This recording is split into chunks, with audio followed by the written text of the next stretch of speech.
Hi, and welcome to How to Install a Forward-Facing Car Seat. How do you know if a child is ready for a forward-facing seat?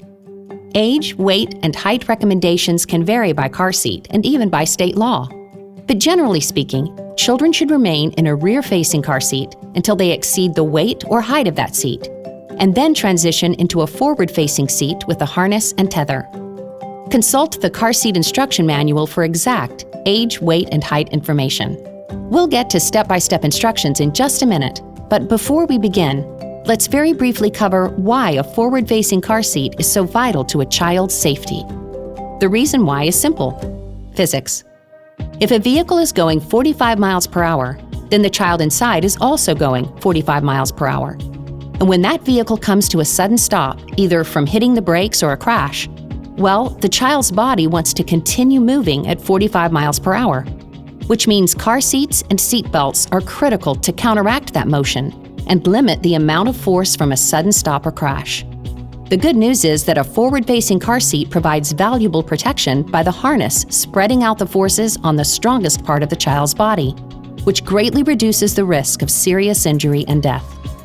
There are three main types of forward-facing car seats: convertible, combination, and all-in-one.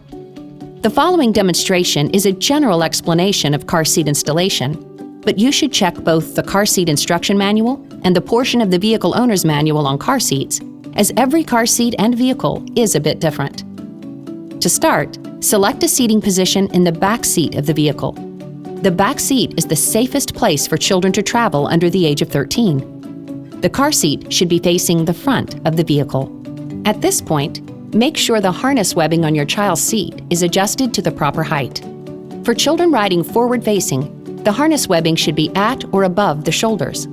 Some car seat manufacturers offer a sliding adjustment on the top of the car seat, while others require a manual adjustment behind the car seat's shell, which should be done prior to install. To install a forward-facing car seat in your vehicle, you can use either the seat belt or the latch system. Neither system is safer than the other. It depends on preference and what is appropriate for your child, their car seat, and the seating position in the vehicle. If using the seat belt, simply thread the lap and shoulder belt through the car seat's forward-facing belt path, making certain there are no twists, and buckle.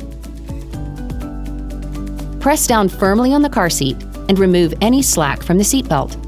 Seat belts need to be switched into locking mode to secure the car seat to the vehicle.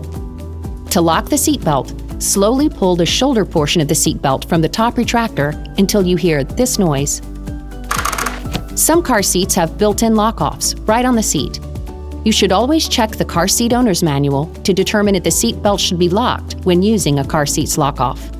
If you prefer to use the lower anchors and tethers for children, latch, you'll need to determine if your car is equipped, and you can locate the approved lower anchor positions in your vehicle owner's manual.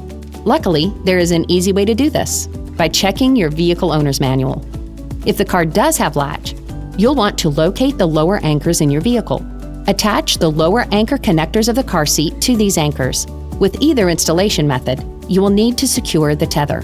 Locate the vehicle's tether anchor to route and attach the car seat tether found at the top of the car seat. Pull to tighten. This is an important step, as the tether limits that forward movement we were talking about earlier in the event of a crash, helping to keep the child snugly in place. Next, press down firmly on the car seat and tighten the lower anchor webbing, removing the slack. How do you know if it's tight enough, whether you're installing with a seat belt or lower anchors? The car seat should not move more than 1 inch side to side or back and forth at the belt path. Next, place the child in the car seat and correctly position the harness on the child. The harness webbing should lie flat, not twisted, and to be placed through the slot that is at or above your child's shoulders.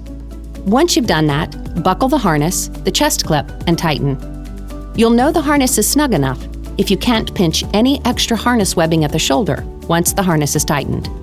When the harness is snug enough, place the chest clip at armpit level. That's it! The child in your care is now ready to venture out into the world with you, secure and protected. And it's important to remember, keep children in a forward-facing car seat until they reach the top height or weight limit allowed by your car seat's manufacturer and are big enough to move onto a booster seat.